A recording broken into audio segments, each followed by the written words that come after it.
Hello. Let's talk about habits that might get in your way of retirement. Now, I am not going to be coming from like a judgmental or pointing a finger at you or a judgment thing. None of that at all. Actually, as a coach, my goal is to help you help yourself. So my goal is for you to listen to some of the points that I'm making and see how does that affect your life. Is it getting in the way of your retirement? Is it affecting your future? Is it affecting the next phase of your life? The next 2,500 hours a year of your life. So the first one we're going to take a quick peek at is budgeting, spending, your debt. Are your habits getting in the way of your savings? Are you overspending? Are you not making good use of your resources? Are you used to the money just coming in? And that's what happens to a lot of us that are in professions where we can make some money, pretty good money, pretty quick. You know, picking up an extra job, an extra security shift, or an extra flight, or, you know, maybe a shift in the emergency room, maybe picking up some extra shifts as a teacher. So there are ways that we can make some pretty fast money. And we kind of get used to that while we're working. We don't have that option whenever we're retired. So we need to recognize that and make whatever changes that we need to make so that when you start thinking about retirement, your finances are not what gets in your way. Another thing to do with budgeting is you're investing in your savings. So please consider that before it matters. Make sure your habits today serve your future. Make sure your habits today allow you to do what you want to do when it's time to do it. And the next thing, it's a very unfortunate habit, but there's a lot of people that do not put their marriage or their relationship where it needs to be. They don't give it the respect and the time. Maybe they're doing activities that don't lead to a good marriage.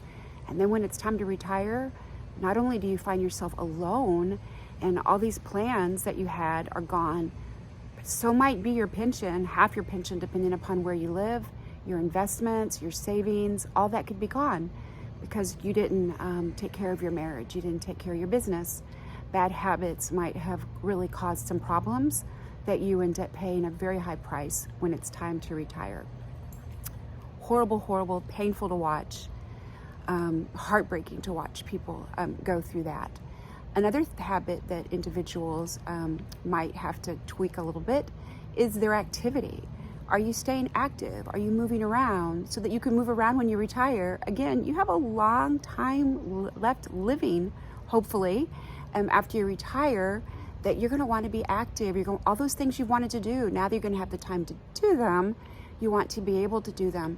So your habit of being inactive, of not taking advantage of walking and moving and keeping your strength up and your flexibility up, those habits can really cause you problems when it's time to retire because you're not able to do what you want to do.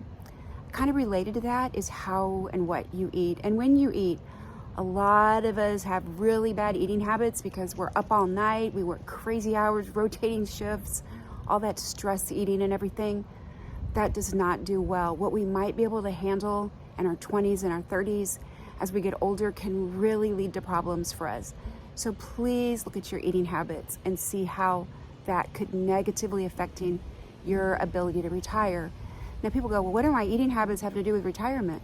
Well, because when your health starts to fail, a lot of people don't want to retire because they don't want to lose their good medical benefits. Retirees these days, unfortunately, don't have as good a medical benefits as we used to. They tend to be very, very expensive, and healthcare alone is very, very expensive. So not eating appropriately can lead to all kinds of problems. You don't feel good, you have all kinds of pain.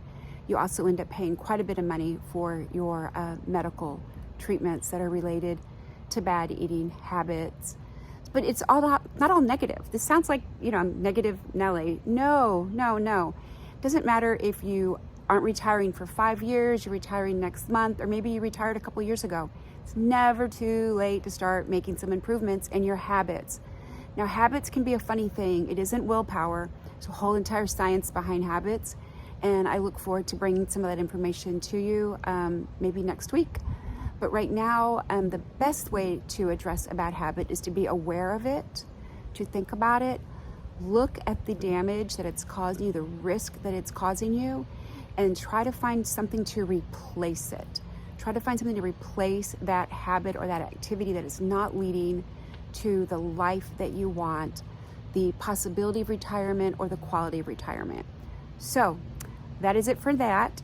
For those of you who don't know me, I am Kimberly Stratman. I am retired Dallas Police Lieutenant. I retired after 30 years. My husband is still an active SWAT officer.